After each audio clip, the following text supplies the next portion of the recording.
بسم الله الحمد لله والصلاة والسلام على رسول الله وعلى آله وصحبه ومن والاه رب اشرح لي صدري ويسر لي أمري واحلل عقدة من لساني يفقهوا قولي. Mes chers frères et sœurs, on commence aujourd'hui une nouvelle série, une série tant attendue, une série que les jeunes attendent depuis un bon bout de temps. On nous a mitraillé d'emails, de textos, d'appels pour cette série.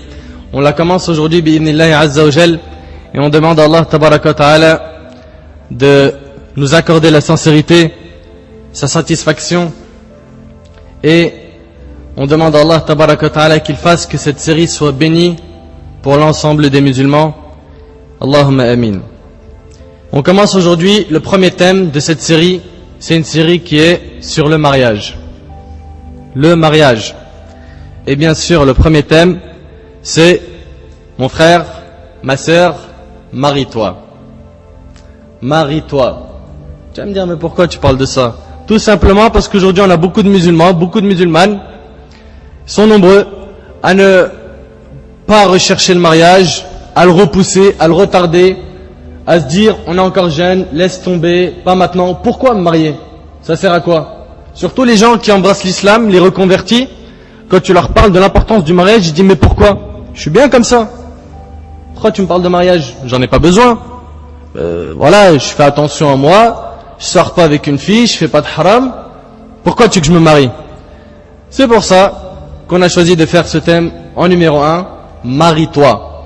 Et bi'idhnillahi azza wa jal, on prendra notre temps pour cette série.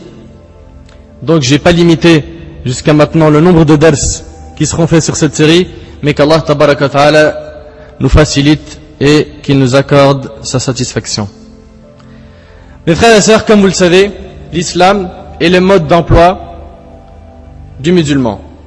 Notre religion nous appelle à être propres dans tous les sens de ces termes, que ce soit dans nos adorations, nos discours avec les gens, que ce soit des musulmans ou non, nos relations avec les gens, etc., etc. On voit que le musulman se doit être propre tout le temps. Et la chose que le musulman doit purifier en permanence, c'est son cœur. Le cœur, la base de toute chose, c'est al-qalb, le cœur. Mes frères et sœurs, parmi les choses qui gardent le cœur pur et dans un état propre, on a premièrement l'interdiction de regarder ce qui est interdit. Quand tu t'éloignes du haram, quand tu ne regardes pas le haram, tu es en train de faire quoi? Tu protèges ton cœur. Et c'est hyper important. Parmi les choses qui nettoient et qui purifient le cœur, on a l'interdiction du tabarruj. Le tabarruj, c'est quoi? C'est l'exhibitionnisme. C'est le fait de sortir son hijab. Une femme qui ne met pas de hijab s'exhibe. Ah bon? Même si elle s'habille ample, elle s'est exhibée. Alors qu'en est-il de celle qui ne met pas le hijab, mais en plus de ça, ahwal, mon frère, comment elle s'habille? Et qu'Allah tabaraka wa ta'ala guide nos sœurs. Troisièmement, parmi les choses qui protègent le cœur, et vous avez vu pour l'instant on parle surtout de quoi? De la relation homme-femme. C'est ce qu'on cible. Troisièmement, parmi les choses qui préservent le cœur, c'est l'interdiction de l'isolement avec une femme étrangère. La mixité. Le fait de se mélanger aux femmes. C'est un grand danger. Un grand danger, et les gens qui se mélangent peuvent vous dire qu'ils ont payé le prix ou ils vont payer le prix. Quatrièmement, parmi les choses qui préservent les cœurs de ces fitanes, de ces tentations, de ces troubles, de la relation homme-femme, on a le mariage. Le mariage est le meilleur moyen de préserver son cœur des tentations, du haram. Le mariage. Quant à celui qui n'en a pas les moyens, la religion lui recommande de jeûner, et on va voir bi'idhnillah plus de détails sur ce point. Notre thème aujourd'hui, comme on vous l'a signalé, tournera autour du quatrième point qui est l'incitation au mariage. Croyez-moi, mes chers frères et sœurs, le mariage est un bouclier solide contre les tentations et protège les femmes et les hommes de tomber dans le haram. Pour ce qui est des hommes et des femmes, l'attirance qu'ils ont envers eux-mêmes est normale, naturelle, humaine, mais elle doit être contrôlée par quoi? Par la religion. Par la religion. La femme fait partie de l'homme et l'homme fait partie de la femme. Les hommes ne peuvent pas vivre sans les femmes. Et pour les femmes, c'est la même chose. Mes frères et sœurs, sans exception, on a tous des désirs et des attirances. Mais comment combler ces désirs? Comment faire pour vraiment kiffer, comme ils disent les jeunes? Comment faire? Va te dire, tu sors avec une fille. Ou la fille, elle va te dire, je sors avec un mec. Je l'attire, je m'habille, t'inquiète, je le gère, un petit clin d'œil tombe par terre, hop, hop, avec le sourire, le parfum, la tenue, c'est fini. Donc pour certaines personnes, kiffer, comme ils disent, c'est par quoi? Par le chemin de Satan, le chemin du haram. Taïb, je te pose une question. Est-ce qu'en sortant avec une fille ou un garçon dans le haram, tu vas satisfaire tes envies, tes désirs et tes manques? La réponse, elle est claire, jamais. Jamais. Avec un J majuscule. Jamais. Jamais de la vie. Tout ce que tu vas satisfaire, c'est un besoin physique éphémère. Un besoin du corps. Mais Akhil Karim, Ortil Karim, le besoin moral, t'en fais quoi? Le besoin moral, t'en fais quoi? Et le besoin de faire confiance à quelqu'un, t'en fais quoi? Et la pudeur, t'en fais quoi? Et la religion, t'en fais quoi? Et tes enfants, t'en fais quoi? Tu pourras dire un jour à tes enfants, votre maman, je l'ai serrée dans une boîte de nuit? Dans une chicha? Tu pourras lui dire ça? Je l'ai rencontré sur Facebook? Dans un centre commercial? Je l'ai dragué? Quelle crédibilité et quelle image tu auras auprès de tes enfants? Mon frère et ma sœur, tu crois qu'en sortant avec une fille ou un garçon dans le haram, tu peux lui faire confiance? Je répète, mon frère, ma sœur, est-ce que tu crois qu'en sortant avec une fille ou un homme dans le haram, tu peux lui faire confiance? Faut pas rêver. Ne rêve pas. Tu pourras jamais lui faire confiance. Crois-moi que tu ne pourras jamais lui faire confiance. Pourquoi? Pour la simple et bonne raison que cette disquette, mon frère, que tu as réussi à lui mettre, un autre plus doué que toi, qui a la tchatch plus que toi, il pourra lui mettre. Je vous parle directement, je prends pas des pincettes, je suis direct dans le discours. Ce que tu as réussi à faire avec ta tchatch, un autre plus doué, il l'a fait tomber dans ses filets. C'est hyper facile. Les histoires sont très nombreuses.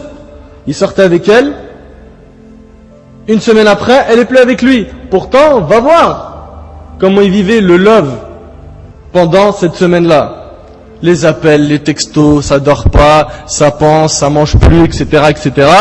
Et à la fin, une semaine après, ça est, rih, il a plus rien entre ses mains.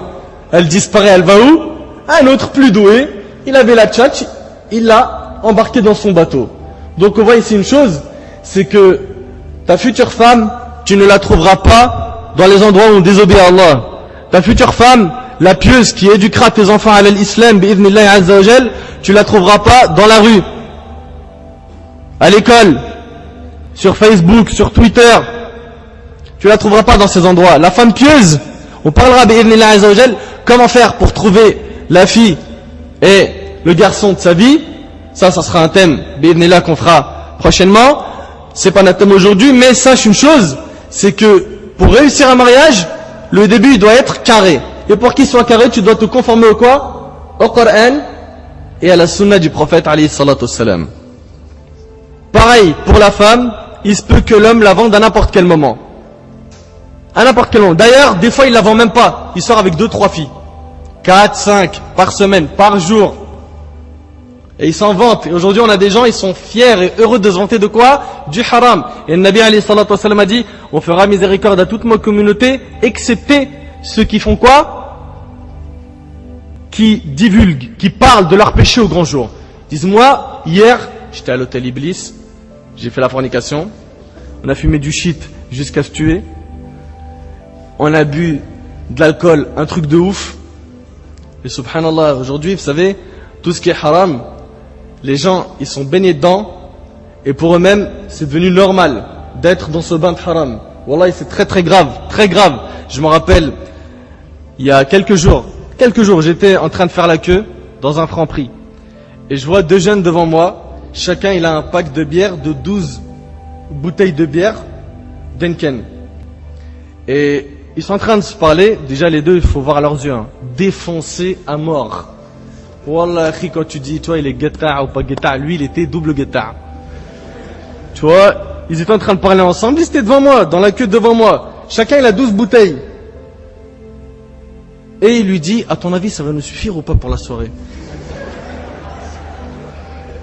Ah, mais pour te montrer à quel point c'est devenu un truc de fou. Wallah l'azim. Les gens, ils sont baignés dans le haram, et ils t'en parlent normal, comme s'il avait rien fait. Après, j'ai parlé un petit peu avec eux, il m'a dit, t'inquiète frère, t'inquiète. Je dis, bon, t'inquiète, khalas, t'inquiète, frère. Donc, comprends bien, ma sœur, que cet homme avec qui tu sors dans le haram, et à qui tu es en train de lui donner ce que tu as de plus cher, tes sentiments, voire même des fois ta virginité, il peut te vendre à n'importe quel moment. Et ce n'est pas du solide. Et il n'y a pas de confiance en ce qui concerne toutes ces relations qui ont mal débuté, qui n'ont pas respecté les principes de l'islam. Comprenez-le très bien, ce point-là il est important. La confiance, c'est ce qu'il y a de plus important dans un couple. Et ça ne se trouve pas chez les hommes et les femmes de la rue, du net, des sites de rencontres, du paltalk, des MSN et autres.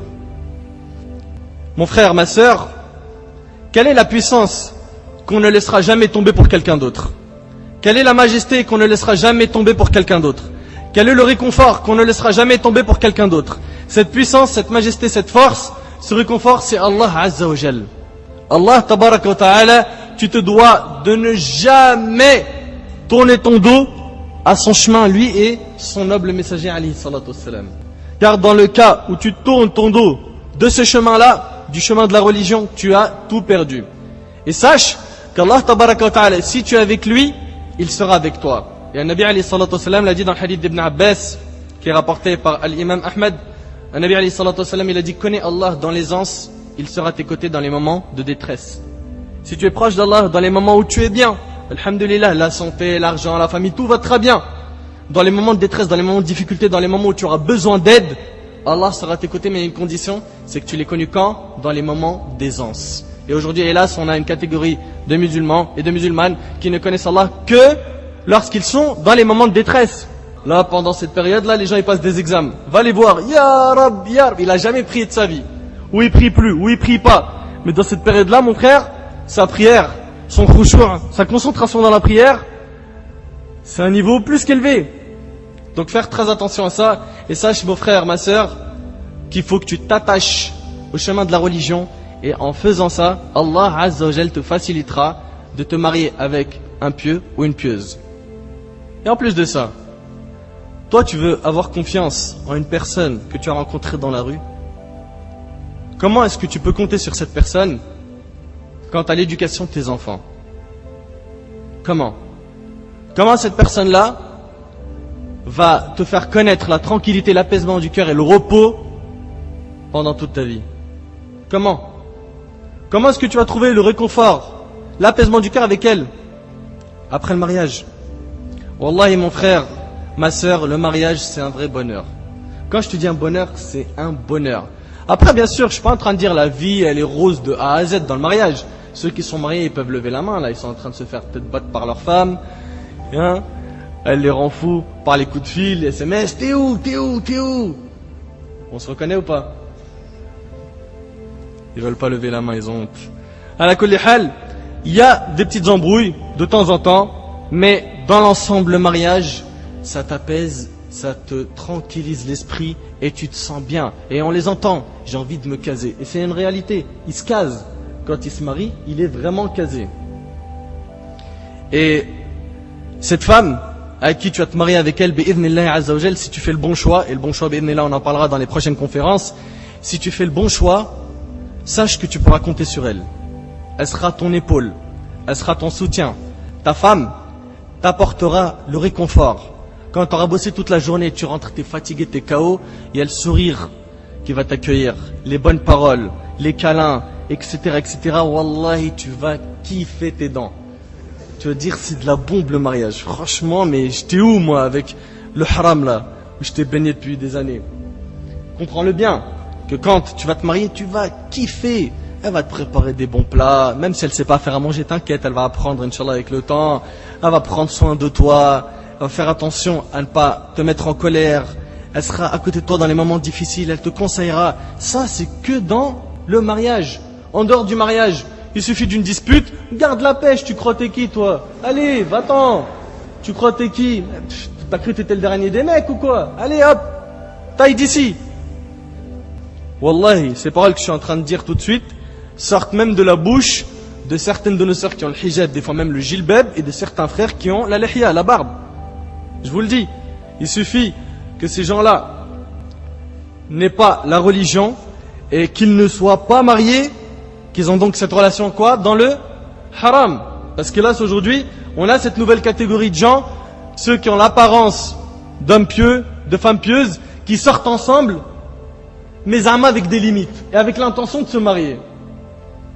Et dis-moi, t'inquiète, je fais gaffe, j'ai mes limites. Et après, tu vois les limites, Yahri, une semaine elle passe, ça commence à disparaître, la deuxième semaine, ça disparaît un peu plus, et ainsi de suite, jusqu'à, wal'iyadu billah, tu les trouves quoi? Forniquer ensemble avant le mariage. Et les apparences, je vous le dis, des frères qui ont la barbe, mashallah, la sunna, et des sœurs qui ont un hijab ample, mashallah, qui respectent les conditions de l'islam. Donc pour pas tomber dans ces filets, il faut faire le bon choix, craindre Allah dès le départ et se marier vite. Se marier vite. Tu sais, mon frère, Inch'Allah, si tu te maries avec une femme pieuse, une embrouille avec elle, que tu sois en tort ou pas, si tu as une femme pieuse, elle ne dormira pas tant que tu n'es pas satisfait d'elle. Cette femme-là, tu la trouveras que si tu prends le chemin dès maintenant de la religion. Parce qu'Allah donne à chaque personne ce qu'il mérite et ce qu'elle mérite. Et ce type de femme qui dit « Je ne dormirai pas tant que tu n'es pas satisfait de moi », tu la trouveras jamais dans une chicha. Jamais sur Facebook. Jamais tu vas la trouver dans la rue. Jamais. Comprends-le bien. Alors, mon frère, ma sœur, marie-toi ou mets cette idée dans ta tête rapidement. Rapidement. Et quand on se marie pour qui? Pour Allah. On aime notre femme pour Allah Azza wa Jal. Nos parents pour Allah. Nos enfants pour Allah. La base, on construit tout sur quoi? Sur Qala Allah, Qala Nabi alayhi salatu wassalam. Allah a dit et le prophète alayhi salatu wassalam a dit.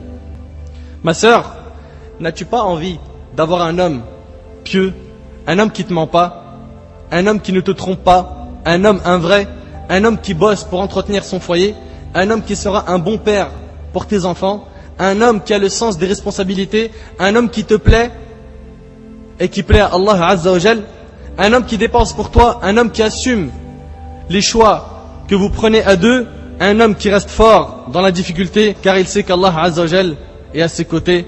Ma sœur, tu veux cet homme-là, tu ne l'auras que dans le halal, que en empruntant le chemin de la religion. Tu ne l'auras pas dans le haram. Tu te maries, tu l'auras bi'idhnillah. Un homme qui t'aime pour Allah et que tu aimes pour Allah, pour ça il faut le mariage. Pour ça il faut le mariage. Mes frères et sœurs, l'islam a incité au mariage de différentes façons. L'islam mentionne qu'il est l'une des traditions des prophètes et des enseignements des messagers et que ce sont eux qu'on doit suivre. De plus, le prophète alayhi salatu wassalam a considéré que celui qui ne se marie pas n'appartient pas à sa communauté et on citera le hadith au milieu du dars bi'idhnillah azza wa jal. À la base, le mariage. Est-ce qu'il est obligatoire, recommandé, interdit, déconseillé ou autorisé? Ça, c'est les 5 statuts religieux qu'on a en islam. Le mariage, c'est quoi?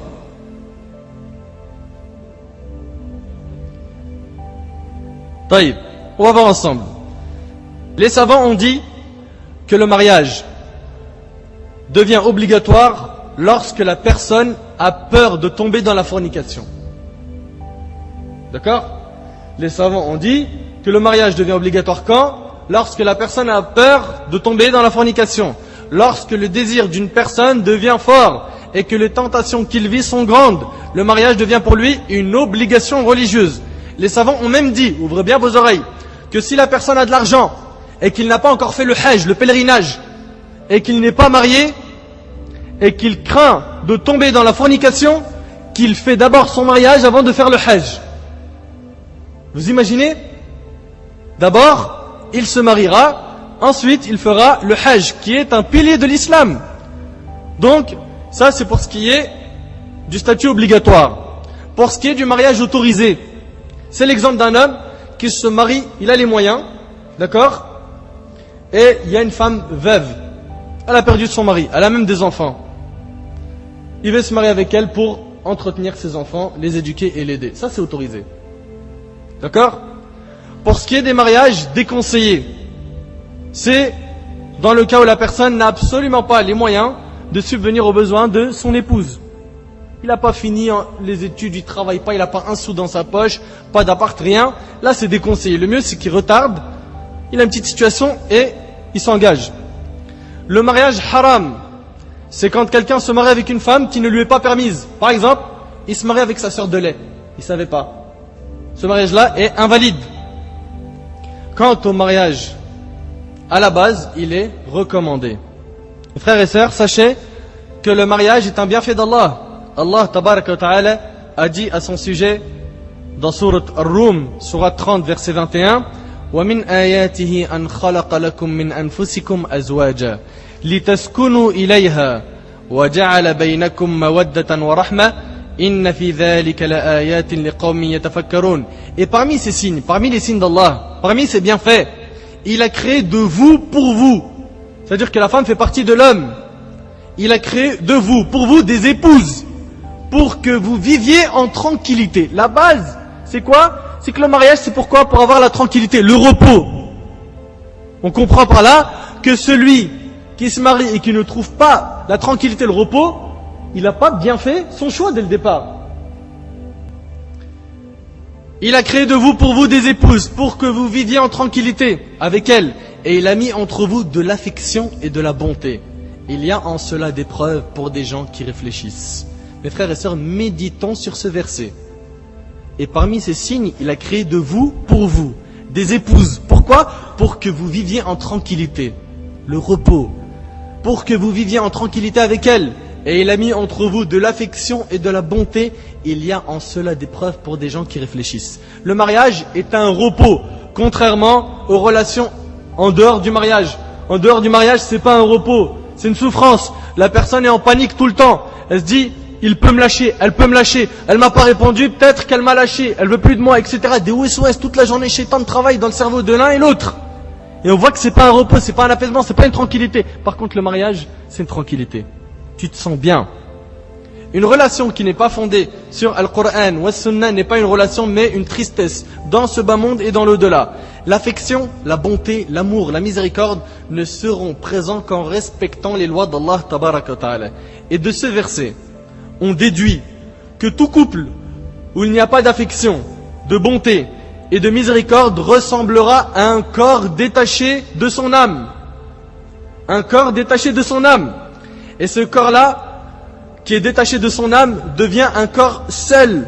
Et un corps seul, sa seule destination est quoi? Et la tombe. Car s'il n'est pas enterré rapidement, son odeur répugnante se fera ressentir. Je répète, ce corps détaché de son âme devient quoi? Un cadavre qu'on doit enterrer rapidement. Subhanallah, si tu as une relation dans le haram avec un garçon, une fille, tu ressembles à un corps seul, avec une odeur répugnante, qu'on doit vite enterrer. Les relations entre mari et femme doivent être pleines d'amour, d'affection et de miséricorde. Cet amour nous est enseigné par le Coran et la Sunna. Et hélas, les gens d'aujourd'hui cherchent à apprendre comment aimer, à travers quoi? Les films, les feuilletons. Et tu la vois la fille, hein, elle est là devant les feuilletons, en train de faire « Oh là là !» Tu vois? Qu'est-ce que tu fais, ma soeur? C'est trop beau comment ils s'aiment. Eh, t'as compris ou pas, ma soeur, que c'est du cinéma ce qu'ils font? C'est du cinéma. T'as pas encore compris ça? T'as pas compris en fait que les gens les plus tristes et qui ont le plus de déceptions amoureuses, c'est les stars? Tu le sais pas ça? Les gens qui divorcent le plus et qui se lâchent pour rien du tout, c'est les stars. À la télé, ce qu'ils font, c'est du cinéma.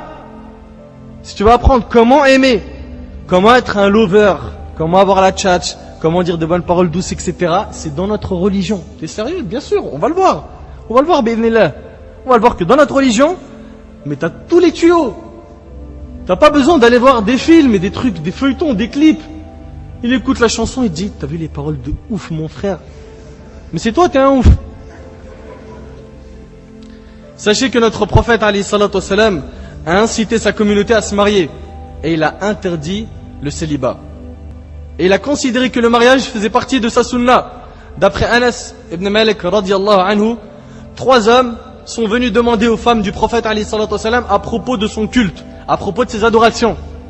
Donc ces 3 hommes, ils viennent poser des questions aux femmes du prophète alayhi salatu wassalam à propos de ses adorations. Quand elles répondirent, ils l'ont considéré comme simple. Ils ont dit, il en fait pas beaucoup. Au final, il en fait pas beaucoup. Ils ont dit quoi? Où sommes-nous du prophète? Allah lui a pardonné tous ses péchés. Lui, il peut se permettre d'en faire un peu, parce qu'Allah il a tout pardonné. Nous, on va en faire plus. Pourquoi? Parce que Allah il nous a pas pardonné, on le sait pas. Ils ont donc dit, où sommes-nous du prophète? Allah lui a pardonné tous ses péchés, ce qui a été dans le passé et ce qui viendra dans le futur. Nous, comme c'est pas notre cas, il faut qu'on fasse plus. L'un d'eux dit alors, quant à moi, je vais prier toute la nuit, sans interruption. L'autre dit, moi, je vais jeûner tous les jours. Et le troisième a dit, moi, je m'abstiens des femmes. Je ne me marierai jamais. Ils ont dit ça en pensant que c'était une bonne chose. Le prophète alayhi salatu wassalam est parti les voir et il leur a dit, est-ce vous qui avez dit telle et telle chose? Par Allah, je crains Allah plus que vous. Et je suis le plus pieux parmi vous. Mais je ne jeûne pas tous les jours. Je ne prie pas toute la nuit. Je m'endors pendant les nuits.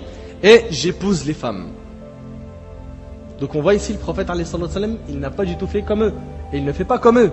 Il leur a dit, je ne prie pas toute la nuit. Je m'endors une partie. Et je ne jeûne pas tous les jours. Et j'épouse les femmes. Celui qui refuse ma tradition, ma sunna, il a considéré en fait que ça c'était sa sunna, c'est son chemin. Celui qui refuse ma tradition ne m'appartient pas. Rapporté par Al-Bukhari et Muslim. Donc ceux qui ne se marient pas avec les femmes, le Nabi alayhi salatu wassalam, il dit quoi?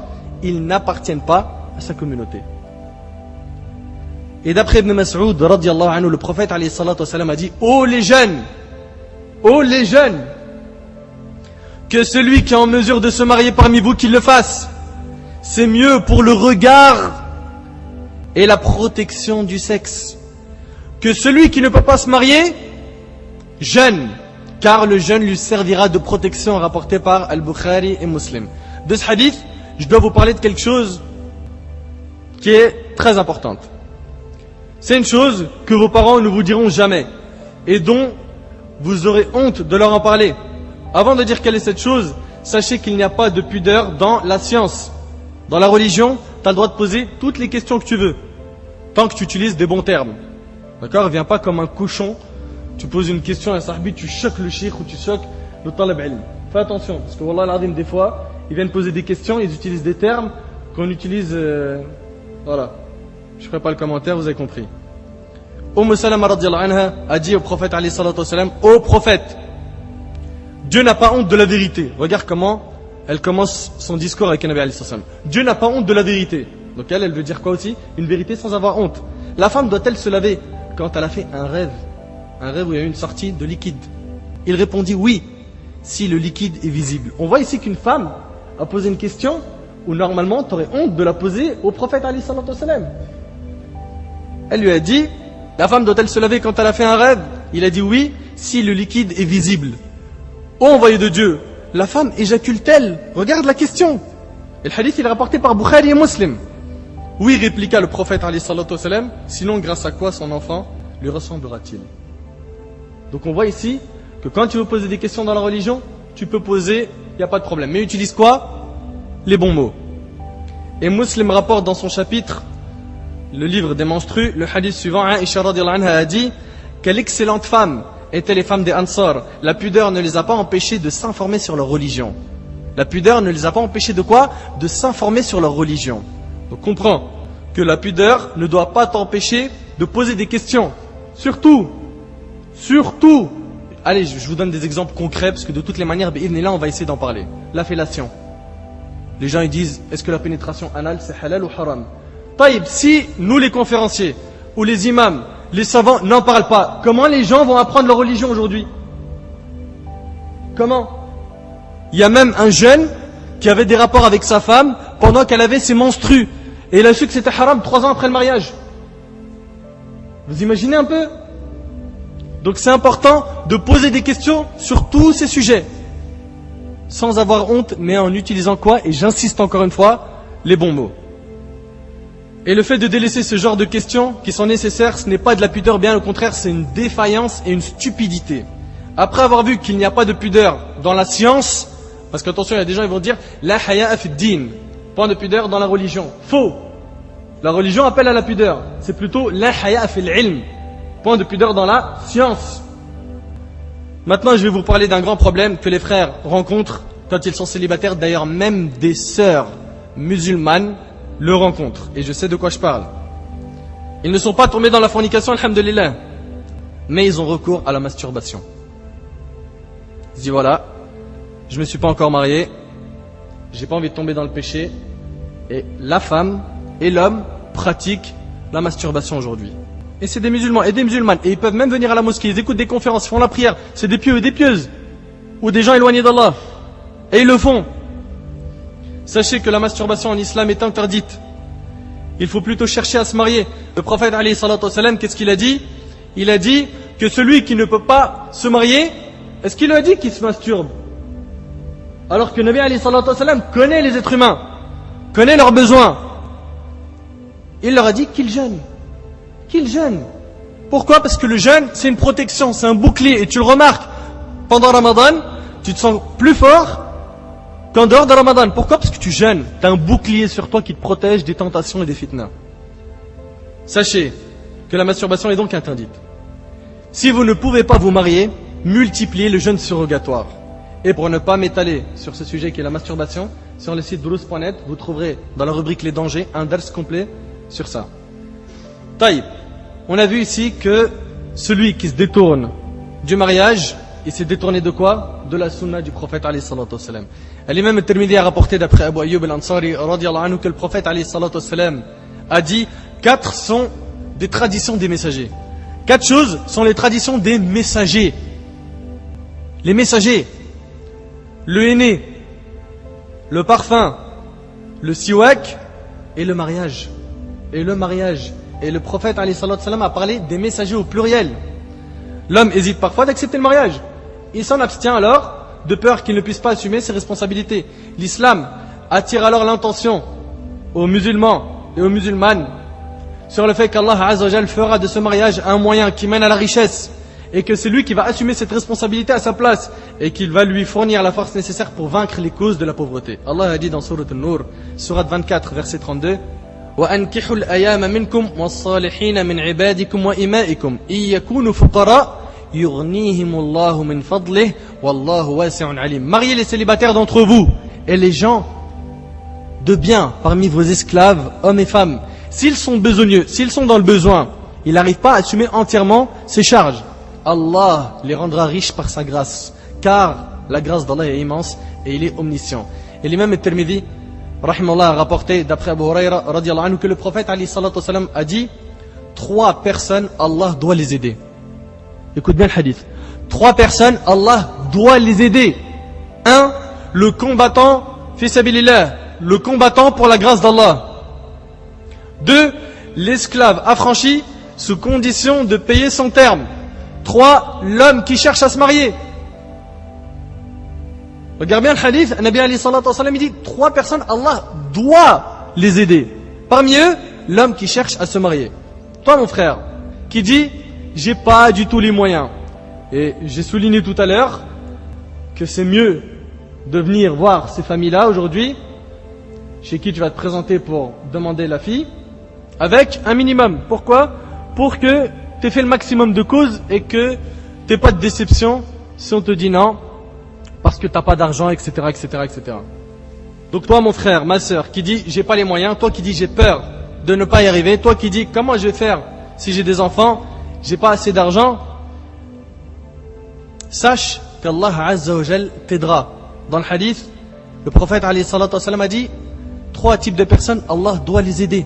Allah t'aidera. Prends le chemin du halal, fais les causes, cherche du travail, mets tes pieds sur un boulot, Allah te facilitera les causes du mariage bi'idhnillahi azza wa jal.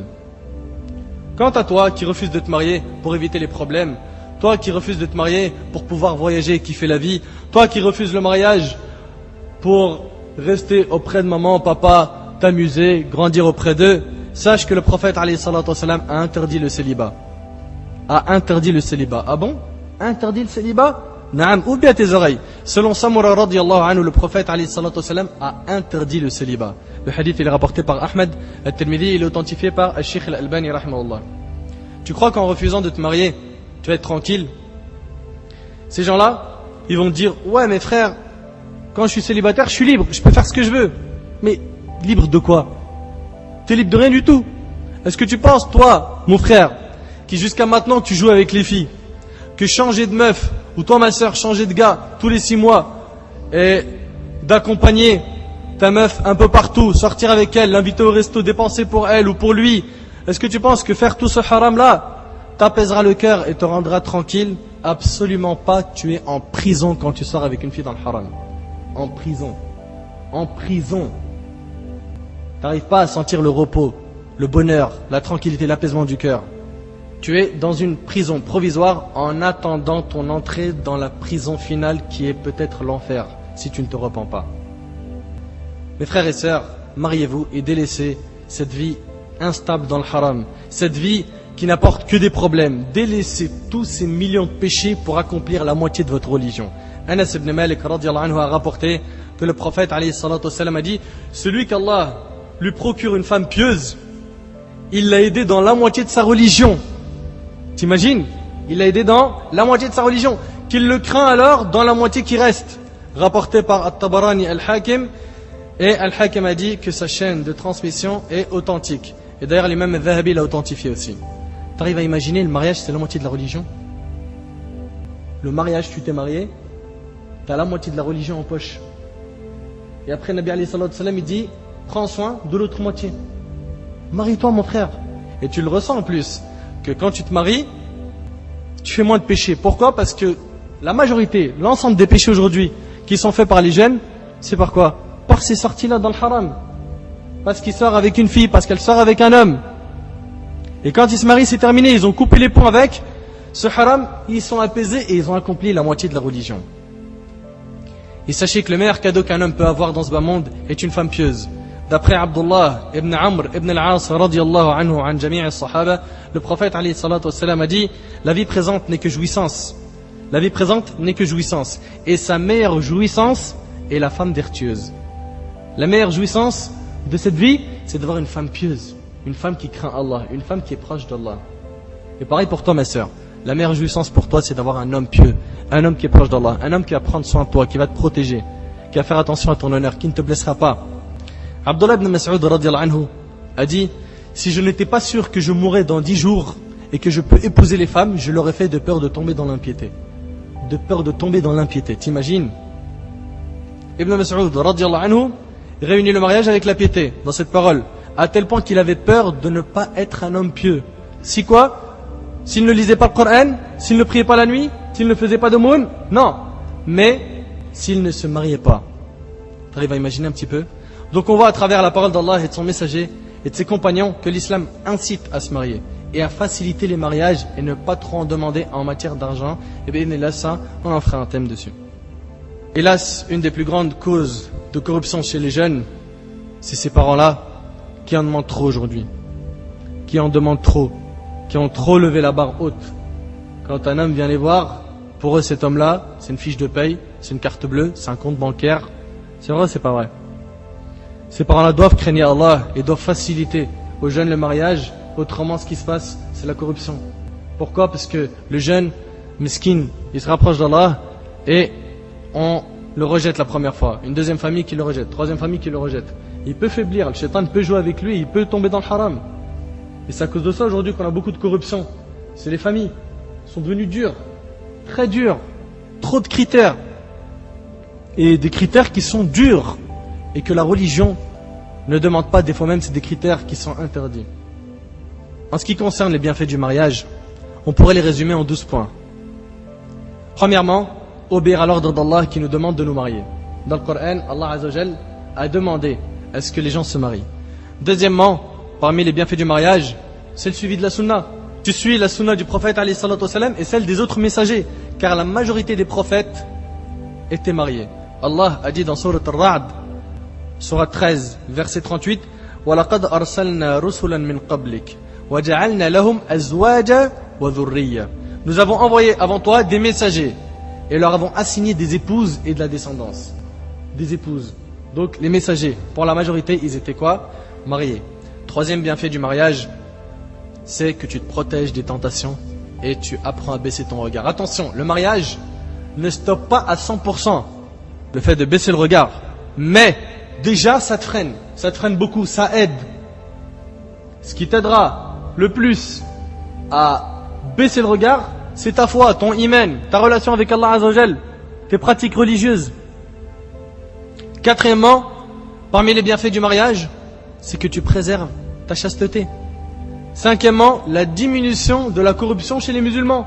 Si aujourd'hui, les musulmans se mariaient au lieu de sortir avec des filles dans le haram, et si les familles facilitaient aujourd'hui aux jeunes, au lieu de leur rendre les choses dures, dans notre communauté, on n'aurait pas la corruption qu'on a aujourd'hui. Sixièmement, la multiplication de la descendance. Chose qui a été demandée par les prophètes et les croyants. Ibrahim alayhi salatu wassalam a demandé à Allah Azza wa Jal d'avoir un enfant. Dans Surat As-Saffat, Surat 37, verset 99, Ibrahim alayhi salatu wassalam a dit Rabbi habli min as-salihin. Seigneur, fais-moi don d'une progéniture d'entre les vertueux. Il veut quoi? Un enfant, mais pas n'importe lequel, un enfant pieux. Et Zachariah alayhi salam a dit dans Surat Ali Imran, Surat 3, verset 38, Qala Rabbi habli min ladunka dhurriyatan tayyiba. Ô mon Seigneur, donne-moi, venant de toi, une excellente descendance. Donc on voit que Ibrahim alayhi salatu wassalam, il cherche à avoir un enfant. Et c'est un prophète, c'est un messager. Zachariah, pareil, c'est pas terminé. Il y a aussi l'invocation des croyants qui est dans Surat Al-Furqan, Surat 25, verset 74, Rabbana hab lana min azwajina wa dhurriyyatina qurrata a'yun. Seigneur, donne-nous en nos épouses et nos descendants la joie des yeux. La joie des yeux, c'est quoi? C'est les enfants. Et selon Mu'aqal ibn Yasar radiyallahu anhu, le prophète alayhi salatu wassalam a dit mariez-vous à des femmes affectueuses. Affectueuses, elle est douce, elle dit des bonnes paroles. C'est pas Arnold Schwarzenegger, elle te met une gauche dès que tu lui parles mal ou je sais pas quoi. C'est une femme, masha'Allah, tu vois, quand tu parles avec elle, tu sens que tu es avec une femme, pas un homme. Parce que là, aujourd'hui, on a une maladie qui s'est propagée dans notre communauté, c'est quoi? C'est la femme qui se prend pour un homme, et qui est fière d'être un homme, et qui pense qu'en étant bonhomme, l'homme il va l'aimer, l'apprécier. Mais absolument pas, c'est déjà un homme, pourquoi tu te fais bonhomme? D'ailleurs, ta force, ma sœur, n'est pas dans le fait de répondre, de parler mal à ton mari. Ta force, c'est dans ta faiblesse. Tu vas me dire, mais qu'est-ce que tu racontes là? Oh, voilà un homme qui veut rabaisser les femmes. Il dit ta force dans ta faiblesse, c'est-à-dire la femme, elle doit être faible. Non, ce que tu dois comprendre, c'est qu'en étant à l'écoute de ton mari, et en le supportant, et en prenant sur toi-même, là, peut-être pour toi, que tu te sens faible, mais aux yeux de la t'es forte, et même aux yeux de ton mari. Parce que ton mari, quand il va se remettre en question, après t'avoir gueulé dessus injustement, ou après avoir fait n'importe quoi, il va revenir te voir. Et il va te parler, et s'il revient pas et que toi tu vas le voir après qu'il s'est calmé, Wallah al-azim bi'idhnillah, si c'est une personne qui a du bien dans le cœur, il va t'écouter et il va reconnaître son tort et il va te demander pardon. Donc, un Nabi alayhi salatu wassalam, il dit, mariez-vous avec des femmes affectueuses qui font de nombreux enfants. Mais pourquoi de nombreux enfants? Pour que, par vous, je rivalise en nombre avec les autres communautés au jour de la résurrection. Le hadith il est rapporté par Abd al-Razaq dans son Musannaf. Le Nabi alayhi salatu wassalam, il veut rivaliser avec les autres communautés le jour du jugement. Donc Allah barik fik me dit pas je fais pas de gosse pour kiffer la vie. Ou j'en fais un, ou j'en fais deux, stop. Une équipe de foot. Fais-en autant que tu peux. Septième bienfait du mariage, la récompense d'avoir des rapports dans le halal. Quand tu as des rapports sexuels avec ta femme, tu as des hasanat. Arrête, c'est pas vrai. Wallah, c'est vrai. T'es sérieux là? Ça vient d'où? Ben écoute, selon Abu Dharr radiyallahu anhu, le prophète alayhi salatu wassalam a dit chaque fois que vous faites œuvre de chair, tu as des rapports avec ton épouse, vous faites une aumône. Vous faites une aumône. Ils s'écrièrent alors, les compagnons ont demandé au prophète alayhi salatu wassalam, comment chacun de nous satisferait ses appétits charnels et mériterait par là une rétribution? Comment ça se fait? Et voilà, et je me fais plaisir, en plus j'ai des hasanat. Le prophète alayhi salatu wassalam a dit, voyons, celui qui a assouvi ses appétits de façon illicite, ne se charge-t-il pas d'un péché? De même, celui qui les satisfait de façon licite obtient une rétribution rapportée par Muslim. Donc à chaque fois que tu as des rapports sexuels dans le halal, c'est des hasanat. Les anges, ils te marquent des bonnes actions. T'imagines? Alors que dans le haram, c'est la pire des choses. C'est la pire des choses.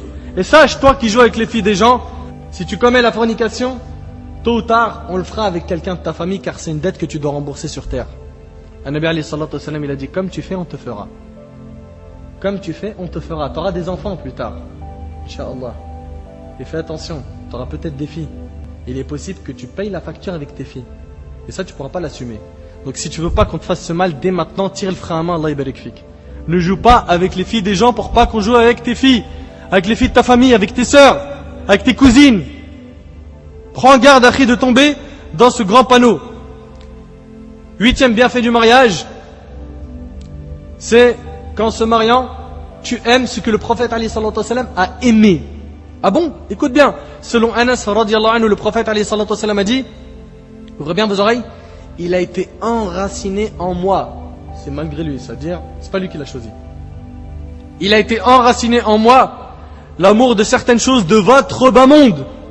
Regarde comment le prophète alayhi salatu wassalam il s'exprime. Premièrement, il dit, il a été enraciné en moi l'amour de certaines choses. C'est-à-dire ces choses-là, il n'a pas choisi de les aimer. Ça c'est un. Deuxième chose, il dit de votre bas monde. De votre bas monde. Parce que le bas monde, c'est pas une chose qui appartient au prophète alayhi salatu wassalam. Il était débranché de la dunya. Il a été enraciné en moi l'amour de certaines choses de votre bas monde. C'est quoi ces choses-là? Les femmes. C'était enraciné dans son cœur. C'est pas quelque chose qu'il a choisi. Il aimait les femmes. Un Nabi alayhi salatu wassalam aimait les femmes. Les dernières recommandations du prophète alayhi salatu wassalam, c'était quoi? La prière et les femmes. Il a fait très attention, le Nabi alayhi salatu wassalam, quant au fait de préserver la femme en islam. Les femmes, le parfum et la prunelle de mes yeux a été la prière. Le hadith il est rapporté par Ahmed al-Nasa'i et il est authentifié par Sheikh al-Albani rahimahullah. 9e bienfait du mariage, c'est l'invocation de tes enfants après ta mort.